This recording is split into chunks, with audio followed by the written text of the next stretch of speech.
Hi everybody, welcome back to Take a Break with a Book. Today I'm going to be reading our story, Mayhem is a Superhero, written by Kara West and illustrated by Leeza Hernandez.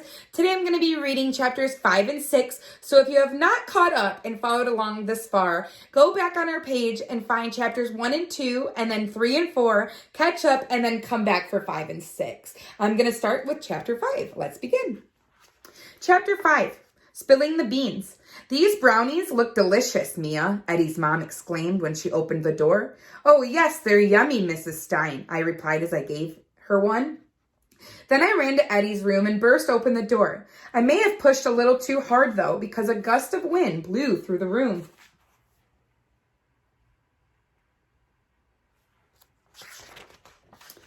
I lifted my hand to make it stop, and thankfully it worked. The wind calmed down. The only problem was everything else froze too. Oh man, I have no idea what I just did. But see that kid over there? The one who looks totally surprised? His name is Edison Stein, or Eddie for short, and he is my best friend. He's super smart, and he always has my back, even when I cause mayhem. In fact, remember how I broke the goalpost? Well, Eddie was the goalie, and he told our coach that the post was already broken.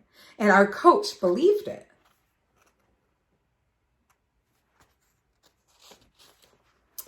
So I'm hoping Eddie won't be too mad about this. It looks like he's busy working on something super important. All I need to do is figure out how to unfreeze him.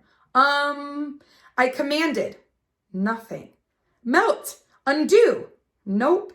Simon says. I tried. After a dozen commands, I gave up and reached my hand out in front of me. And that actually worked. "Ah, Mia," Eddie called out. "Is that you?" "Sorry, I got a little too excited," I replied.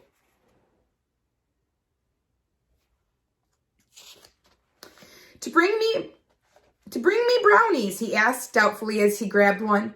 "Oh yes, these brownies are so good," I replied as I took a deep breath. "But I've got something to tell you.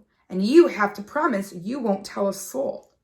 So we did our secret handshake. Okay, this is crazy, but I just found out that I'm not a super klutz. I'm actually super. "Of course you are. You're great," Eddie replied. "No, like for real. I just found out I had superpowers."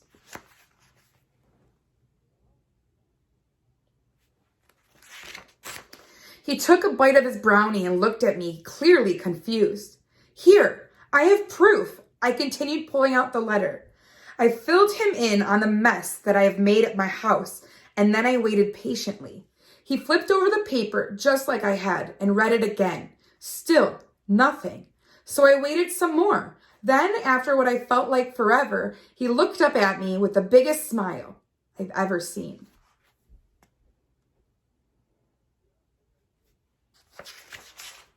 Chapter 6, Welcome to the Pits. The next day after the longest English class ever, my parents came to pick me up early. We were going to the pits together for the first time, and I couldn't wait. When we finally left, I expected to see a jet, or a hovercraft, or even a submarine, because after all, we were going to top secret superhero training.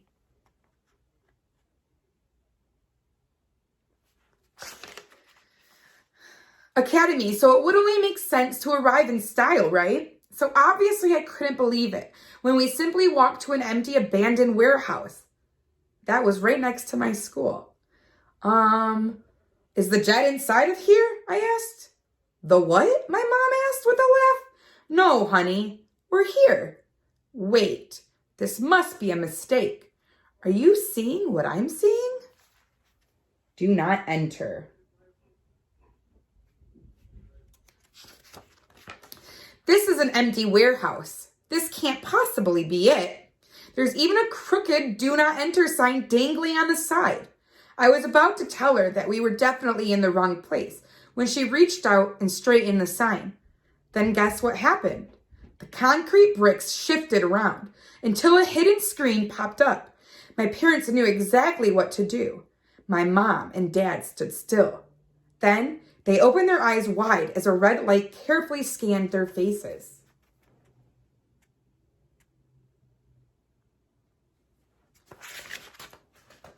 When the light turned green, a secret entrance appeared. Out of nowhere, a tall, elegant woman in a sleek black skin-tight suit was waiting for us as soon as we walked in. "Ah, it's so great to see you," she said as she gave my parents a hug. "Oh, wow, and you must be Mia," she exclaimed happily. "Welcome to the pits. My name is Dr. Superb."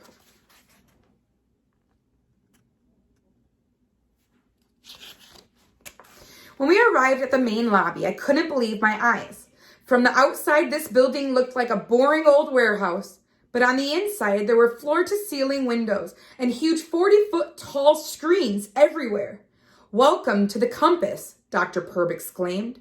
"If you ever get lost, all you have to do is come back to the heart of the pits." I looked around in awe as we stood in the middle of a gigantic compass that was on the marble floor. The crazy thing is, this wasn't even the coolest part.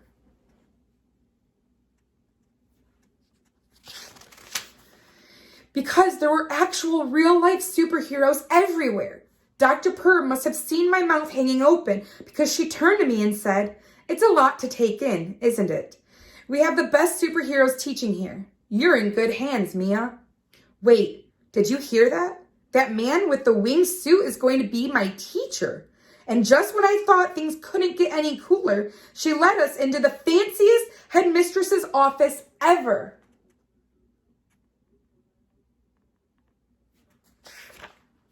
"First, we need to scan and secure your identity," Dr. Superb said as she offered us seats, "so that you can enter the building." She typed away on her computer as a drone camera scanned my entire body. "You are now in the Pitts superhero database," she exclaimed minutes later. "You will get a full tour tomorrow, but I called you in before any students arrive, because today is the first and last day you will come as Mia McCroonery."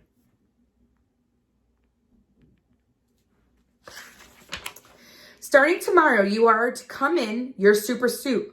You'll always be registered into our database under your very own superhero name. It's our top priority to protect your secret identity."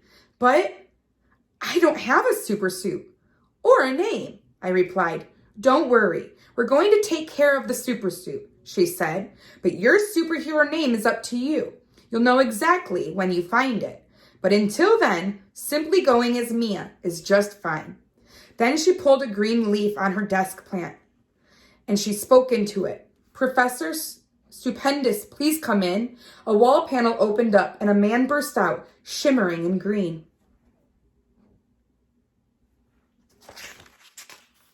"Mia, meet Professor Stupendous. He's the mastermind behind everyone's supersuit, including yours." Professor Stupendous led me into a huge room stocked with colorful fabrics, took my measurements, and started pulling things off of the shelf. A lot of them were super crazy and weird and totally not me, until finally we found it, the perfect suit. And that's the end of chapter 6. I hope you guys enjoyed. Come back tomorrow for chapter 7 and 8. Bye.